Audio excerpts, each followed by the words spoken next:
चलो विद्यार्थियों, chapter number 8 मानव स्वास्थ्य અને રોગોમાં આપણે પ્રતિકારક તંત્ર વિશે વાત કરતા હતા.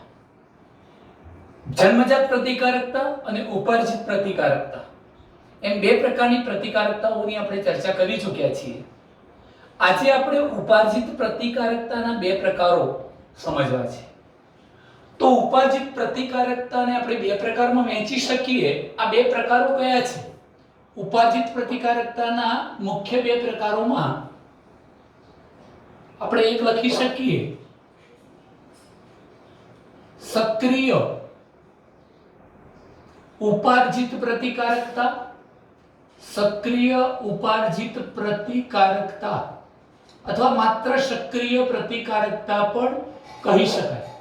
અને બીજો પ્રકાર છે નિષ્ક્રિય ઉપાર્જિત પ્રતિકારકતા અથવા ફક્ત નિષ્ક્રિય પ્રતિકારકતા કહી શકાય.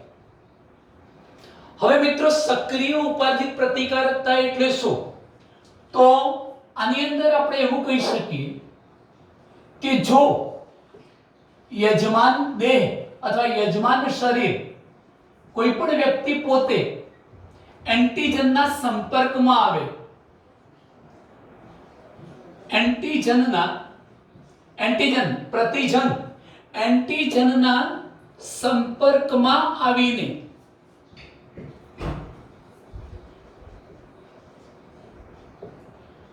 એન્ટીબોડીનું નિર્માણ કરે, એન્ટીજનના સંપર્કમાં આવી એન્ટીબોડી એટલે પ્રતિદ્રવ્યનું નિર્માણ કરે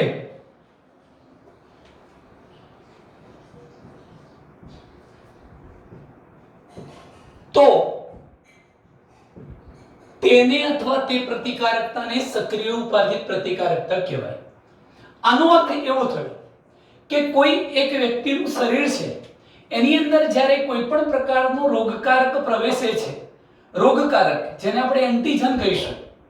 આ એન્ટીજન શું છે મિત્રો? તો એન્ટીજન પ્રોટીન હોઈ શકે, કોઈ જીવંત કે મૃત કારક હોઈ શકે. તો એન્ટીજન એ જીવંત કે મૃત રોગકારક છે અથવા પ્રોટીન છે. એવો એન્ટીજન જ્યારે શરીરના સંપર્કમાં આવે, શરીરની અંદર દાખલ થાય, ત્યારે આપણું શરીર એ એન્ટીજનની સામે લડવા માટે એન્ટીબોડી ઉત્પન્ન કરશે. આમ એન્ટીજનના સંપર્કમાં આવવાથી જો એન્ટીબોડીનું સર્જન થતું હોય તો તે પ્રતિકારકતાને સક્રિય ઉપાર્જિત પ્રતિકારકતા કહે છે. ટૂંકમાં, યજમાન શરીર એન્ટીજનના સંપર્કમાં આવે ત્યારે યજમાન દેહમાં એન્ટીબોડીનું નિર્માણ થાય છે. ક્યાં? યજમાન દેહની અંદર એન્ટીબોડીનું નિર્માણ થાય તો આ પ્રકારની પ્રતિકારકતાને આપણે શું કહીશું? સક્રિય ઉપાર્જિત પ્રતિકારકતા.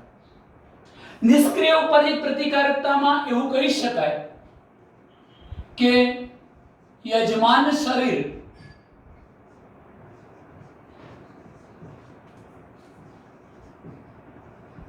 એન્ટીજનના સંપર્કમાં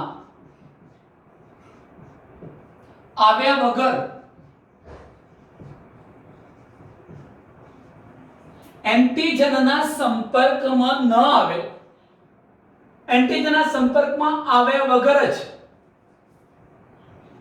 પ્રતિકારકતા મેળવે, રોગો સામે જજુમવાની ક્ષમતા મેળવી લે, પ્રતિકારકતા મેળવે તો તેને નિષ્ક્રિય પ્રતિકારકતા કહે છે. આવા કિસ્સાની અંદર મિત્રો શું થશે કે પહેલેથી તૈયાર કરેલા એન્ટીબોડીને શરીરમાં દાખલ કરવામાં આવે છે. કેવી રીતે? ઉદાહરણથી સમજીએ.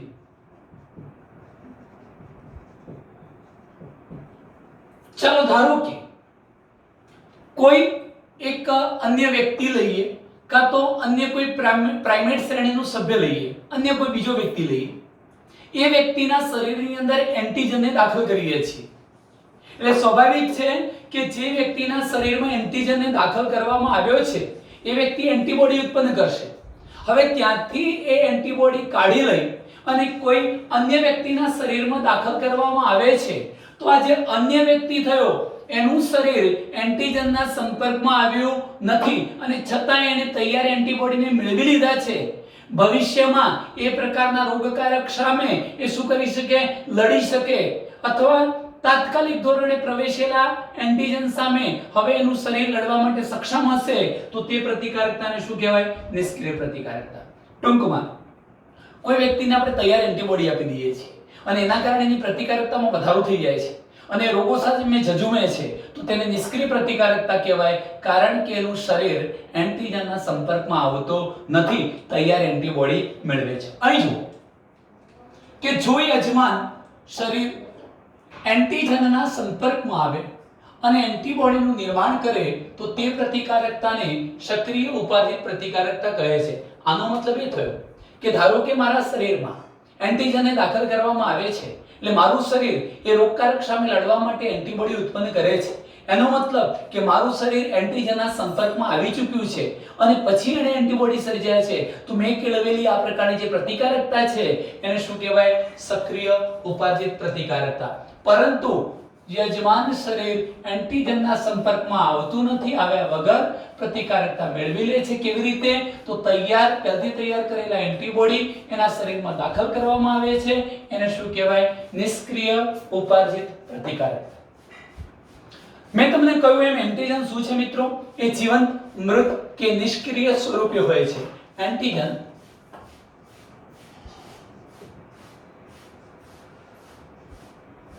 જીવંત હોઈ શકે, મૃત ઘટક હોઈ શકે અથવા નિષ્ક્રિય સ્વરૂપે હોઈ શકે. નિષ્ક્રિય સ્વરૂપે હોય છે, પરંતુ જ્યારે આપણા શરીરમાં દાખલ થાય છે ત્યારે આપણું શરીર એની સામે ઝઝૂમવા માટે એન્ટીબોડી તો ઉત્પન્ન કરે જ છે. આમ યજમાન શરીર એન્ટીજનના સંપર્કમાં આવીને એન્ટીબોડી ઉત્પન્ન કરે તો તે પ્રતિકારકતા સક્રિય પ્રતિકારકતા કહેવાય. એક બીજો મુદ્દો કહું, આ જે સક્રિય ઉપાર્જિત પ્રતિકારકતા છે, આવી પ્રતિકારકતા મિત્રો ધીમી હોય છે, ધીમો પ્રતિચાર દર્શાવે. ધીમી એટલે કે સંપૂર્ણ પ્રભાવ દર્શાવવામાં, પેલા રોગકારકને મારી નાખવામાં અથવા તો આપણે એમ કહી શકીએ કે પ્રભાવશાળી પ્રતિચાર આપવામાં એ સમય માંગી લે છે, ધીમી હોય છે. એટલે કે આવી વ્યક્તિમાં જો એને એન્ટીજન સામે પ્રભાવશાળી પ્રતિચાર આપવો છે તો એ પ્રતિચાર માટે વધુ સમય લાગે છે, વધુ સમય માંગી લે છે અથવા વધુ સમય માંગે છે એવું કહી શકીએ. જ્યારે નિષ્ક્રિય પ્રતિકારકતામાં મેં તમને કહ્યું એમ કે પહેલથી તૈયાર દાખલ કરેલા એન્ટીબોડી આપવામાં આવ્યા, એના કારણે એ ઝડપી પ્રભાવશાળી પ્રતિચાર દર્શાવી શકે છે.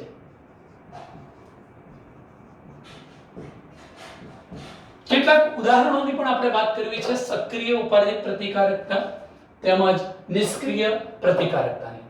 મિત્રો, પ્રતિરક્ષણ દરમિયાન આપણે ઇરાદાપૂર્વક જીવાણુઓની રસીને દાખલ કરીએ છીએ. એક નવો શબ્દ છે તમારા માટે, રસી. રસી શું છે મિત્રો? રસી કેવી રીતે બને છે?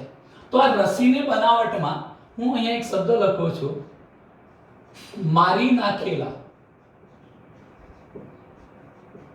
કે નિષ્ક્રિય કરી નાખેલા, નિષ્ક્રિયકૃત કરેલા રોગકારકોને અથવા એન્ટીજનને, રોગકારકો અથવા એન્ટીજન, પ્રતિજન, એન્ટીજનને ઇન્જેક્શન દ્વારા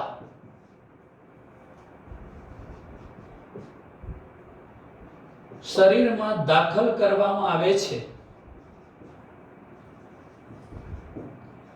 જેને આપણે શું કહીએ છીએ? રસી આપી. રસીમાં એ પણ યાદ રાખવું છે તમારે જોજો, મારી નાખેલા કે નિષ્ક્રિયકૃત કરેલા રોગકારકો એટલે એન્ટીજનને ઇન્જેક્શન દ્વારા શરીરમાં દાખલ કરવામાં આવે છે. મિત્રો, તમે નામ સાંભળ્યું હશે પોલિયો. પોલિયો. આ ઉપરાંત હું બીજો એક શબ્દ લખું છું, હિપેટાઇટિસ.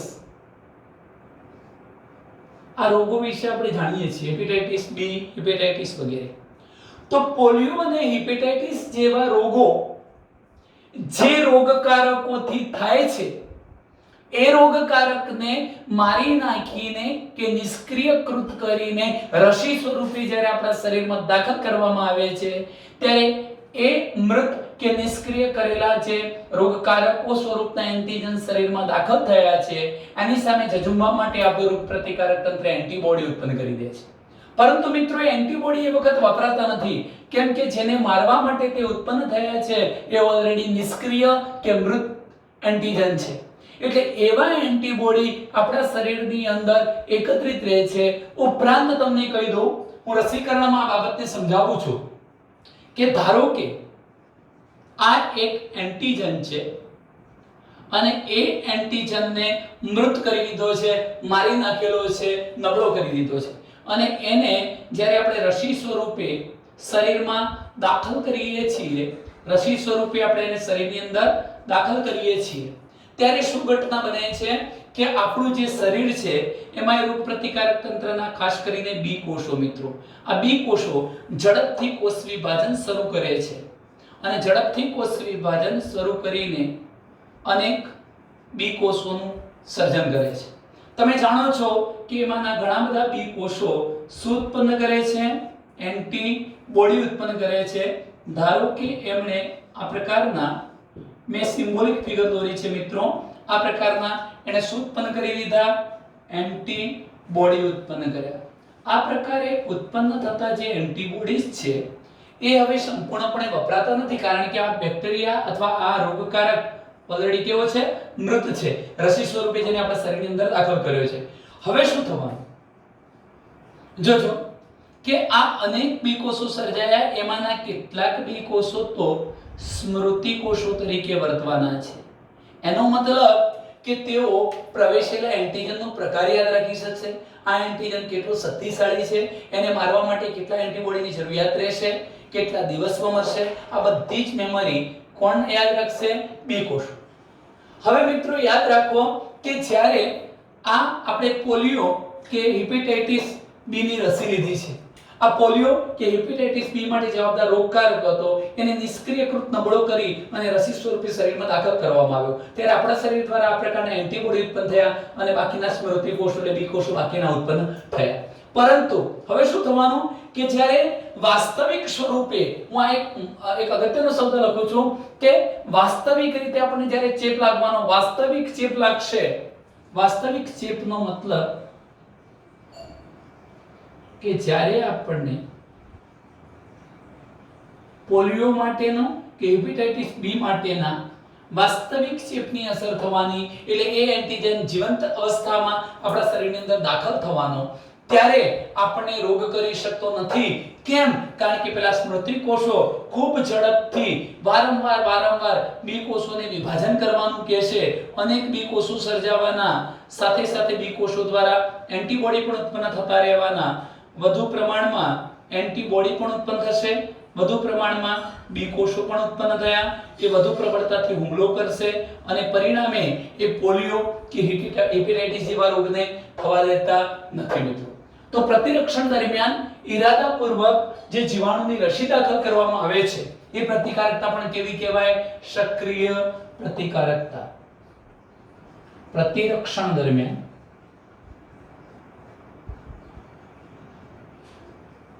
ઈરાદાપૂર્વક હાથે કરીને ઈરાદાપૂર્વક કોને દાખલ કરવામાં આવે છે? જીવાણુઓને, અથવા જીવાણુની રસી, બેક્ટેરિયાની રસી, જીવાણુઓની રસી દાખલ કરવામાં આવી, એ પણ કયા પ્રકારની પ્રતિકારકતાનું ઉદાહરણ થઈ જાય? સક્રિય ઉપાર્જિત પ્રતિકારકતાનું ઉદાહરણ થાય. આમ નૈસર્ગિક સંક્રમણ દરમિયાન પણ ચેપી સજીવોને દાખલ કરવામાં આવે છે, એ સક્રિય પ્રતિકારકતાને પ્રેરે છે તેવું કહી શકાય. ચલો મિત્રો, નિષ્ક્રિય ઉપાર્જિત પ્રતિકારકતામાં મેં કહ્યું યજમાન શરીર એન્ટીજનના સંપર્કમાં આવ્યા વગર જ પ્રતિકારકતા મેળવે છે, તો તેને શું કહેવાય? નિષ્ક્રિય પ્રતિકારકતા.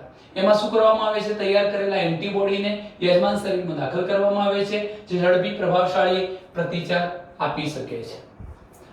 ત્યાર પછીના મુદ્દાની ચર્ચા કરું. મારે આનું ઉદાહરણ આપવું છે, તો આપણે એવા બે ત્રણ ઉદાહરણો તરફ ધ્યાન દોરીએ. પહેલું ઉદાહરણ આપું છું, નવજાત શિશુ.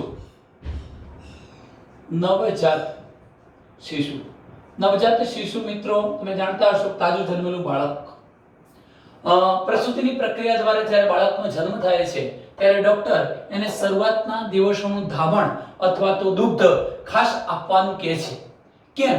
તો એ પણ કહી શકાય કે જે નવજાત શિશુ છે એ માટે માતાનું દૂધ આપવું એને આવશ્યક કેમ છે? જો નવજાત શિશુને માતાનું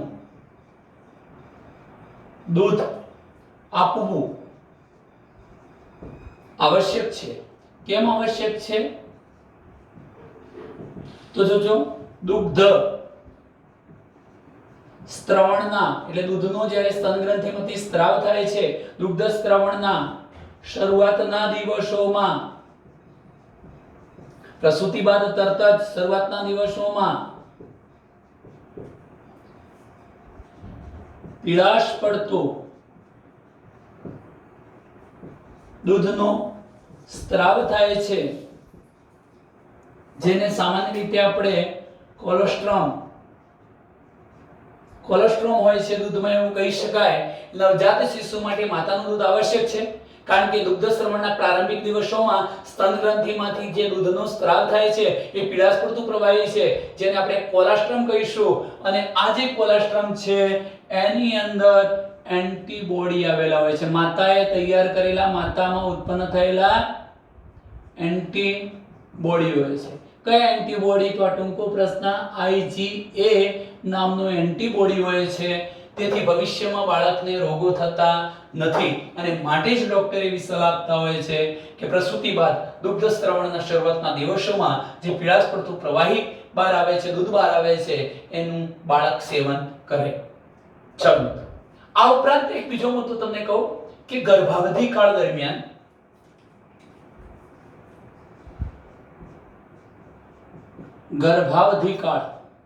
ગર્ભધારણનો 9 માસનો જે સમયગાળો છે, ગર્ભાવધિ કાળ દરમિયાન ગર્ભ અંદર વિકસી રહેલું બાળક કોના દ્વારા? જરાયુ દ્વારા માતાના રુધિરમાંથી પણ તૈયાર શું મેળવી લે છે? એન્ટીબોડી મેળવે છે. તો આ પ્રકારની પ્રતિકારકતા પણ કયું ઉદાહરણ કહેવાય? નિષ્ક્રિય પ્રતિકારકતા તરીકે ઓળખાય છે. તો મિત્રો, આટલી સુધીની આપણે વાત કરી સક્રિય અને નિષ્ક્રિય પ્રતિકારકતાની. ચલો હવે આપણે રસીકરણની વાત કરીએ. જો કે મોટાભાગનો ટોપિક મેં અહીંયા સમજાવી દીધો છે. રસીકરણ અને પ્રતિકારકતા. રસીકરણ અને પ્રતિકારકતા. તો રસીકરણ અને પ્રતિકારકતામાં ખાસ શબ્દ આપણે રસીકરણ સમજવો છે. રસીકરણ શું છે? રસી આપવી એ શું છે મિત્રો? રસીકરણ એ પ્રતિકારક તંત્રની, મેં તમને કહ્યું એમ, સ્મૃતિ આધારિત. રસીકરણ એ પ્રતિકારક તંત્રની સ્મૃતિના ગુણ પર આધારિત એક પદ્ધતિ છે. રસીકરણ એ પ્રતિકારક તંત્રના સ્મૃતિના કોષો પર અથવા સ્મૃતિનો જે ગુણ છે એના પર આધારિત છે. રસીકરણ કઈ બાબત પર આધારિત છે? તો રોગ પ્રતિકારક તંત્રના સ્મૃતિના યાદદાસ્તના ગુણ પર આધારિત છે. રસીકરણ શાના પર આધારિત છે? સ્મૃતિના ગુણ પર આધારિત છે. રસીકરણમાં રોગકારક પ્રોટીન હોય, જેને આપણે એન્ટીજન કહીએ છીએ, કે પછી એ નિષ્ક્રિય કરી દીધું હોય કે નબળું કરી દીધું હોય, એવા રોગકારકોને તૈયાર કરીને શરીરમાં દાખલ કરાય છે, જેને આપણે શું કહીએ છીએ? રસી મેળવી એવું કહીશું. રસીકરણમાં શું થવાનું? મેં અગાઉ લખ્યું છે અહીંયા કે રસીકરણમાં પ્રોટીન હોઈ શકે.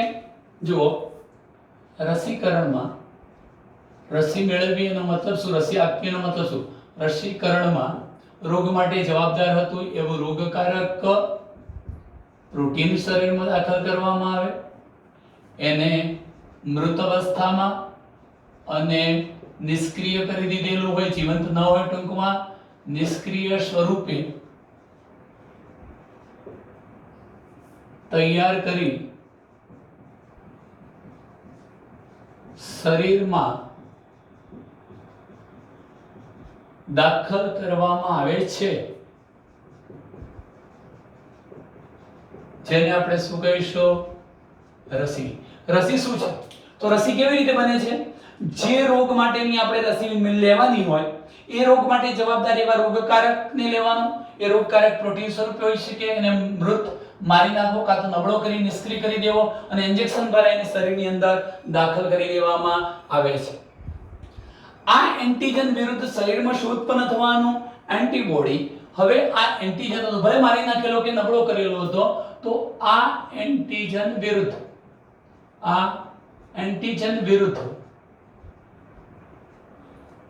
શરીરમાં ઉત્પન્ન થતા એન્ટીબોડી હવે શું કરશે?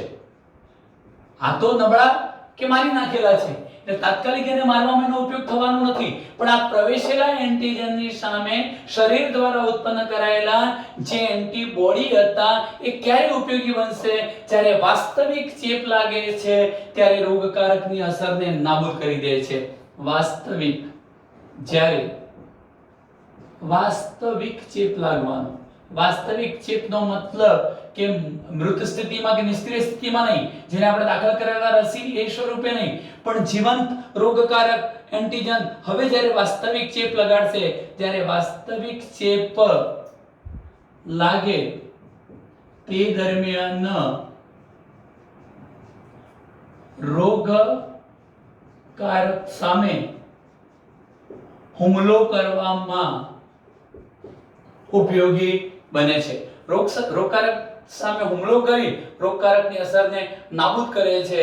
આ રસી પણ કોના આધારિત છે? સ્મૃતિ આધારિત. હવે મિત્રો આ જે રસીકરણ છે એ રસીકરણમાં બી અને ટી કોષો સર્જાય છે. કેમ સર્જાય એનું પણ હું તમને કારણ કહું છું કે પહેલા આપણે જે દાખલ કરેલા હતા એ મૃત અને નિષ્ક્રિય હતા, એટલે એના સામે આ એન્ટીજન સામે શરીરે ઉત્પન્ન કરી દીધું એન્ટીબોડી.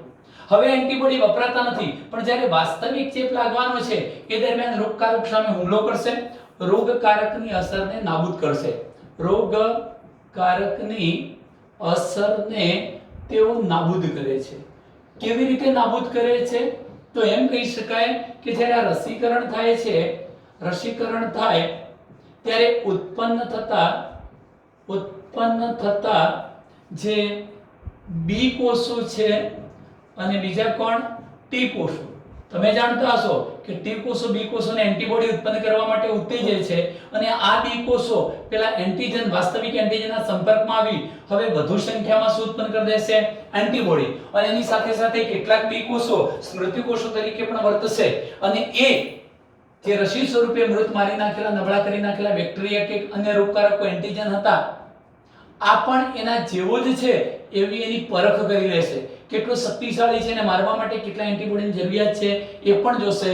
એ તમામ ઘટના સ્મૃતિ આધારિત છે એમ કહી શકાય. સ્મૃતિ આધારિત આ ઘટના થવાની હતી. હવે એક બાબત એ પણ અગત્યની યાદ રાખો કે જ્યારે કોઈ પણ વ્યક્તિ એવા કોઈ ઘાતક જીવાણુથી સંક્રમિત થાય છે, ઘાતક જીવાણુ એટલે જીવલેણ બેક્ટેરિયા વગેરેથી સંક્રમિત થાય અને લાગુ પડે એ રોગ, જ્યારે કોઈ વ્યક્તિ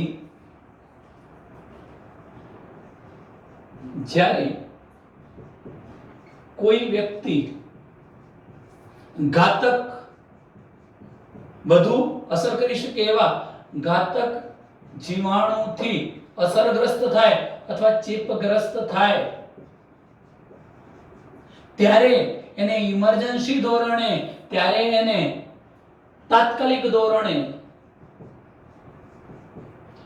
એન્ટીજન સામે લડી શકે એવા એન્ટીબોડીની જરૂરિયાત રહે છે. એન્ટીબોડીની જરૂરિયાત રહે છે. મિત્રો તમે જાણતા હશો એવા ઘણા ઉદાહરણો છે. ધનુર્વેશ, જેને આપણે ટીટેનસ કહીએ છીએ, લોખંડ વગેરે વાગે છે એટલે આપણે ધનુર્વિષનું ઇન્જેક્શન લઈએ છીએ. એટલે એમ કહી શકાય કે ટીટેનસ અથવા ધનુર્માં વ્યક્તિના શરીરમાં આપણે તાત્કાલિક કોને દાખલ કરી દઈશું? એન્ટીબોડીને દાખલ કરી દઈશું કે પછી એન્ટીટોક્સિન વિષકારક પદાર્થને દાખલ કરીશું, જે શું કરશે? પેલા ધનુર્વિષની અસરને નાબૂદ કરી દેશે. એટલે આપણે આ ઉદાહરણ આપી શકીએ જેમ કે ટીટેનસ,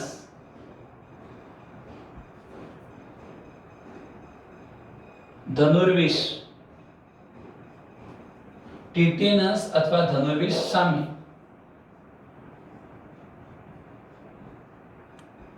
આપણે પહેલેથી તૈયાર કરેલ એન્ટીબોડી આપીએ છીએ, કાં તો એન્ટીટોક્સિન વિષકારક પદાર્થ શરીરમાં દાખલ કરીએ છીએ. એન્ટીબોડી કે એન્ટીટોક્સિન વિષકારક પદાર્થ દાખલ કરીએ છીએ અને આપણે ધનુર્વિષ વગેરે સામે પ્રતિકારકતા મેળવી શકીએ છીએ. એવું જ એક બીજું ઉદાહરણ આપી શકાય મિત્રો કે સર્પદંશ, જ્યારે આપણને સાપ કરડે છે એટલે સર્પદંશમાં જે રોગિષ્ટ વ્યક્તિ છે, જેને સર્પદંશ થયો છે, સાપ કરડ્યો છે, એને ઇન્જેક્શન આપવામાં આવે છે. હવે આ ઇન્જેક્શન શાનું હોય છે મિત્રો? તો એમાં પણ સર્પ વિષ વિરુદ્ધ, સાપના ઝેર વિરુદ્ધ તૈયાર કરેલા એન્ટીબોડી શરીરની અંદર દાખલ કરી દેવામાં આવે છે. આમ તો પ્રતિકારકતા કેવી થશે? નિષ્ક્રિય પ્રતિકારકતાનું ઉદાહરણ આપણે આપી શકીએ. તો સર્પદંશના કિસ્સામાં ઇન્જેક્શન દ્વારા શું આપવામાં આવે છે? સર્પદંશના કિસ્સામાં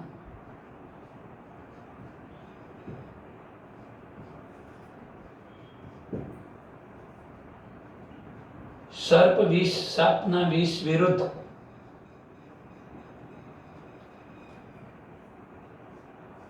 સર્પદંશના કિસ્સામાં મિત્રો યાદ રાખજો કે સર્પવિષ વિરુદ્ધ તૈયાર કરેલા એન્ટીબોડી, સર્પદંશના કિસ્સામાં સર્પવિષ વિરુદ્ધ તૈયાર કરેલા એન્ટીબોડીને દાખલ કરવામાં આવે છે અને એ રીતે એની અસરને નાબૂદ કરી શકાય છે. આ ઉદાહરણ શામાં આવશે? નિષ્ક્રિય પ્રતિકારકતાનું ઉદાહરણ છે, જેને આપણે શું કહીશું? નિષ્ક્રિય પ્રતિકારકતા. બંને ઉદાહરણો, ધનુર્વિષની સ્થિતિ લો કાં તો પછી સર્પદંશના કિસ્સાની. આ ટીટેનસ મેં કહ્યું, ધનુર્વિષ સામે પણ તૈયાર કરેલા એન્ટીબોડીને દાખલ કરવામાં આવ્યા એટલે વ્યક્તિનું શરીર એન્ટીજનના સંપર્કમાં ન આવ્યું, ડાયરેક્ટ તૈયાર કરેલા એન્ટીબોડી કે એન્ટીટોક્સિન દાખલ કરી દેવામાં આવ્યા. એવી રીતે સર્પદંશના કિસ્સામાં પણ પહેલેથી તૈયાર કરેલા એન્ટીબોડી દાખલ કરી દીધા કે જે સર્પવિષ વિરુદ્ધ લડી શકે તેવા હતા. એને પણ આપણે નિષ્ક્રિય ઉપાર્જિત પ્રતિકારકતા તરીકે ઓળખાવીશું.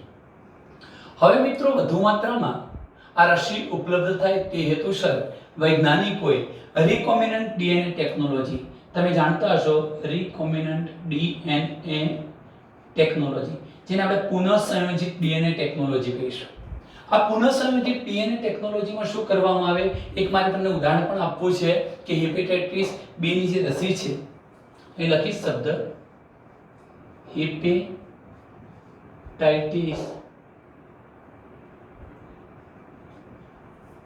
બી ની જે રસી છે, હેપેટાઇટિસ બી ની રસી ઈસ્ટમાંથી બનાવવામાં આવી છે. કેવી રીતે? તો યાદ રાખો કે રિકોમ્બિનન્ટ એટલે કે પુનઃસંયોજિત ડીએનએ ટેકનોલોજી શું કરે છે? એ જીવાણુ કે ઈસ્ટમાં, બેક્ટેરિયા કાં તો ઈસ્ટમાં રોગકારકની એન્ટીજેનિક પોલીપેપ્ટાઇડ શૃંખલા સંશ્લેષિત કરે છે. એન્ટીજેનિક પોલીપેપ્ટાઇડ શૃંખલા એટલે જે રોગકારક હતો એનું જે બહારનું આવરણ કે જે આપણા શરીર સાથે સંપર્કમાં આવે, એન્ટીજન તરીકે વર્તે છે, એવા એ એન્ટીજનના બંધારણમાં કઈ પોલીપેપ્ટાઇડ શૃંખલા આવેલી છે જાણી અને એવી પોલીપેપ્ટાઇડ શૃંખલાને પ્રયોગશાળામાં સંશ્લેષિત કરે છે. રોગકારકની એટલે એન્ટીજનની પોલીપેપ્ટાઇડ શૃંખલાને તૈયાર કરે છે અને પોલીપેપ્ટાઇડ શૃંખલા તૈયાર કરીને પછી શું કરશે કે આ રીતે મોટા પાયે રસીનું ઉત્પાદન કરવામાં એનો ઉપયોગ કરશે. એટલે એનો મતલબ એવો થયો કે ધારો કે કોઈ રોગકારક છે, આ રોગકારકની એન્ટીજેનિક એટલે એન્ટીજનની પોલીપેપ્ટાઇડ પ્રોટીનની બનેલી શૃંખલા પ્રયોગશાળામાં સંશ્લેષિત કરવામાં આવશે અને આ જે સંશ્લેષિત કરેલી પોલીપેપ્ટાઇડ શૃંખલાઓ હતી એનો ઉપયોગ કરીને રસી બનાવવામાં આવશે. એવું ઈસ્ટમાંથી કરવામાં આવ્યું હતું હેપેટાઇટિસ બી ના કિસ્સામાં, હેપેટાઇટિસ રોગ સામેની રસીમાં. તો આ પ્રકારે પણ રસી વધુ સસ્તી બનાવી શકાય, એનું વધુ ઉત્પાદન કરી શકાય. મિત્રો, આપણે માનવ સ્વાસ્થ્ય અને રોગોમાં આટલે સુધી અટકીશું. ત્યાર પછીના ટોપિકમાં આપણે એલર્જી વગેરે વિશે ચર્ચા કરવી છે, પણ એ નેક્સ્ટ વિડિયો લેક્ચરમાં કરીશું. આજે આટલે અટકીશું. આમાં આપણે આજે સક્રિય ઉપાર્જિત પ્રતિકારકતાની વાત કરી છે. ત્યાર પછી બીજો જે ટોપિક છે નિષ્ક્રિય ઉપાર્જિત પ્રતિકારકતા, અને ત્યાર પછી આપણે રસીકરણ અને પ્રતિકારકતા વિશેની પણ ચર્ચા કરી છે. અસ્તુ, જય.